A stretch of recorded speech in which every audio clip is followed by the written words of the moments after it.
भवनाथपुर विधानसभा की अगर बात करें तो गढ़वा रंग का विधानसभा से उनको कोई लेना देना नहीं है, लेकिन एक मात्र जो है माननीय मंत्री मिथिलेश कुमार ठाकुर का लगभग इनका विरोध देखा जाए पूरा पलामू प्रमंडल में क्यों हो रहा है। अगर यहाँ के विधानसभा के लोग अगर विरोध करता है तो एक पल के लिए समझा जा सकता है, लेकिन भवनाथपुर से कोई ताल्लुक नहीं है, पलामू का बहुत सारा विधानसभा से कोई ताल्लुक, लेकिन क्यों इनको पर ऐसा बार बार। इसका तो एक कारण आपको बता दिए कि यहाँ से जेएमएम के एक सीट से विधायक बन के मंत्री बन गए हैं, और एक इतना काम करके जो है इन लोग पर कहीं ना कहीं जनता का दबाव जो है बनना शुरू हो गया कि आप भी काम कीजिए।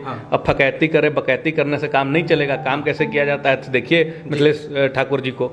तो एक दबाव ये, दूसरा कि जब से छोटे राजा जी और ताहिर जी को एक मंच पर माननीय मंत्री मिथिलेश कुमार ठाकुर जी लाए हैं बिल्कुल, और जेएमएम ज्वाइन करा दिए हैं, तब से इनका रात को इनको दवा खा के सोना पड़ रहा है। और ये रोज उठते जरूर हैं, लेकिन इनका दिन इसी सोच में बीत जाता है कि अगर दोनों में से कोई एक चुनाव लड़ गया तो हम धाराशाही हो जाएंगे। और जनता भी अकबकाई हुई है।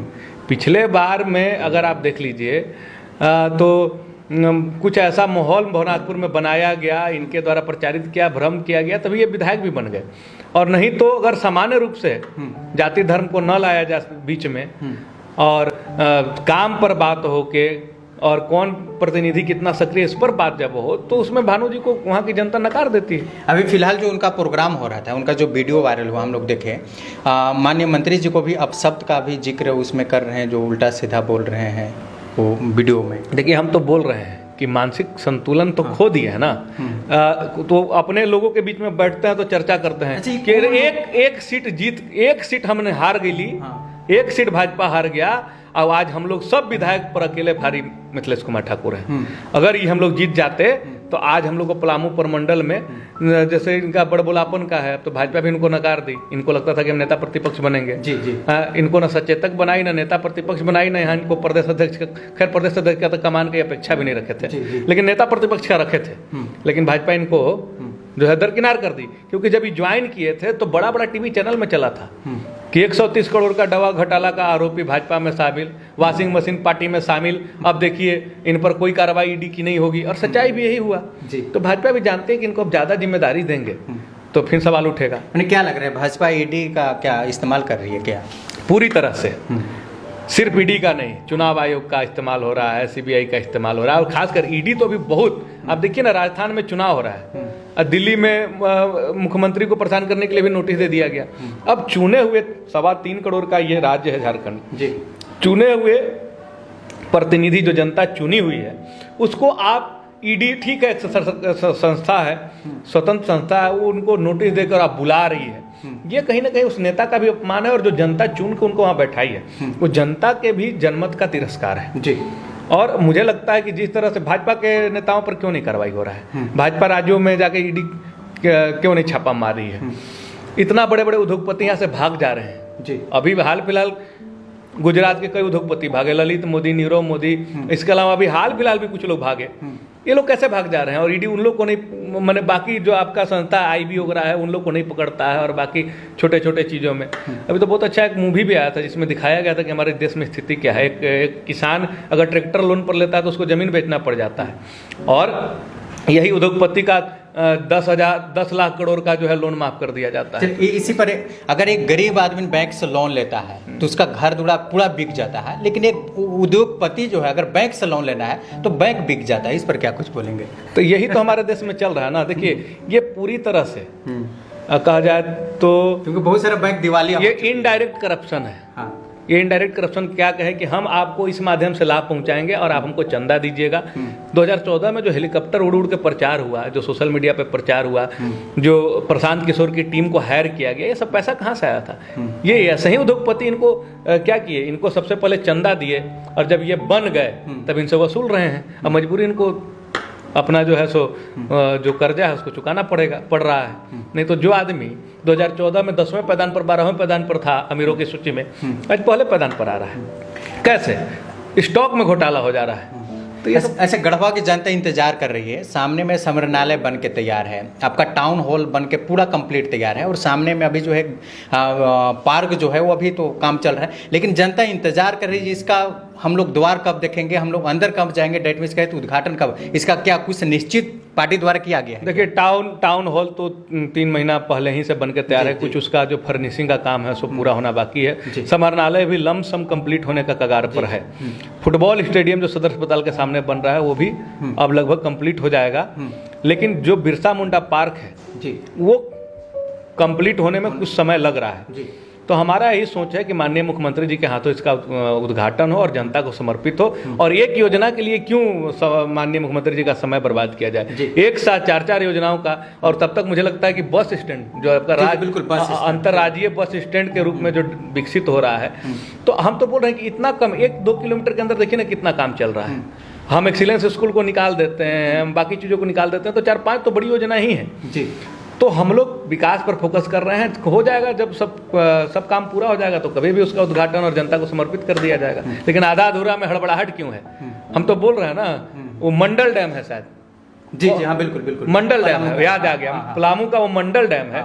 हम लोग को तो कोई लोकसभा में प्रधानमंत्री जी से आके झूठा शिलान्यास करके वोट थोड़ी लेना है। जब उसको लगेगा, अब यहाँ तो बाईपास का 2017 में आपको याद होगा, 2018 में यहाँ बाईपास का झूठा शिलान्यास कर दिया गया था। ना उस समय डीपीआर पूरी तरह से बना था, ना उसका टेंडर निकला था। अब कैसे शिलान्यास कर दिए थे यहाँ के अभी वर्तमान सांसद, अब तो उनको जवाब देना चाहिए। तो ये बहुत सारी ऐसी चीजें हैं। पहले लोग क्या करते थे ना, इन लोग ऐसा सोचते थे जनता को, जैसे सुदूरवर्ती ग्रामीण क्षेत्र में जब जाते ना तो ये लोग गाड़ी में कई बोरा नारियल लेके घुमा करते थे। और चुनाव के समय जब जनता कहती ना ये रोड नहीं बना है, ये रोड नहीं बनल, वोट नहीं दे का क्लियर हुआ, बस का करते फटाक से का 2 नारियल निकलता, गाड़ी रुक जाता। हाँ, गाड़ी रुकता, 2 नारियल निकलता, वहीं पत्थर पर पटकाता, फुटता, बोले शिलान्यास हो गिलक, चुनाव खत्म है। चुनाव में तो काम नहीं लगला ना, आचार संहिता ऐसे पूर्वक बनाते थे। आचार संहिता बा चुनाव में काम कैसे लागे, तुम का चलने लगवा देती, चुनाव खत्म होके दी हूँ, वोटवा दी हूँ ना, हमको बनवा दे। जनता सोचती थी रोड बन जाएगा, पुनः उनका झांसा में आके दे देती थी वोट, और बाद में फिर वही 4 साल तक गायब। झूठा शिलान्यास से क्या लेना देना है? तो पूरा कहीं भी हम तो बोलते हैं गढ़वा के 1 किलोमीटर के अंदर में आप चले जाइए, चिरंजिया, नवादा, कल्याणपुर, अंचला, मध्या, आप इधर उड़सुगी, ये सभी पंचायत बस 1 किलोमीटर के रेडियस में है, जो शहर से सटा हुआ है। इनकी स्थिति जर्जर थी। और आज सुदूरवर्ती आप चले जाइए, रंका, रमकंडा, चिनिया, मेराल, डंडा, कहीं भी चले जाइए, जो पंचायत का मुख्य सड़क जोड़ने वाली है वो तो सब तैयार हो गया है। और कई ऐसे पंचायत हैं कि जिसमें अब सिर्फ गली कुचा बाकी होगा, नहीं तो जो पीडब्ल्यूडी का सड़क या कह सकते हैं कि ग्रामीण विकास विभाग का सड़क होगा, प्रधानमंत्री सड़क योजना का, तो सब लगभग सब बन करते हैं। चलिए लास्ट सवाल पूछेंगे। आज माननीय मुख्यमंत्री जी का प्रोग्राम था डाल्टनगंज में, पलामू में आए हुए थे, और नियुक्ति पत्र भी बांटा गया, क्या कुछ उस पर कहेंगे? सरकार की आशावादी सोच को देखिए, कहीं ना कहीं रोजगार को लेके जिस तरह से समर्पित है हुआ। 2020-21 में कोरोना काल में जो है सो सरकार चाह के भी कुछ कर नहीं पाई जी। 2022 में मौका मिला तो मार्च से ही ये लोग सरकार गिराने और बनाने में लग गए। सरकार तोड़ देंगे। यहाँ तो आपको बता देते हैं कि पार्टी तोड़ने का भी उपाय लगाया गया कि नहीं आप मुख्यमंत्री बन जाइए, बिरसा कांग्रेस बना लीजिए। बहुत खेला हुआ। फिर वहाँ से भी मुख्यमंत्री जब निकट के आ गए तो फिर देखिए अभी ईडी का समन और नवंबर दिसंबर में तो परेशान लगातार किया गया। इस बीच में भी माननीय मुख्यमंत्री जी ने जो है 1932 का खतियान लागू करके और 10वीं और 12वीं जो झारखंड से पास किया है उसके आधार पर नियुक्ति देने का कोशिश किया। तो फिर इनके ही भाजपा के वरिष्ठ नेता हैं रमेश, वो जाके हाई कोर्ट में जो है इसको रद्द करा दिए। लेकिन अब पुराने ही जो नियुक्ति नियोजन नीति बना था उसी पर जो है नियुक्ति शुरू किया गया।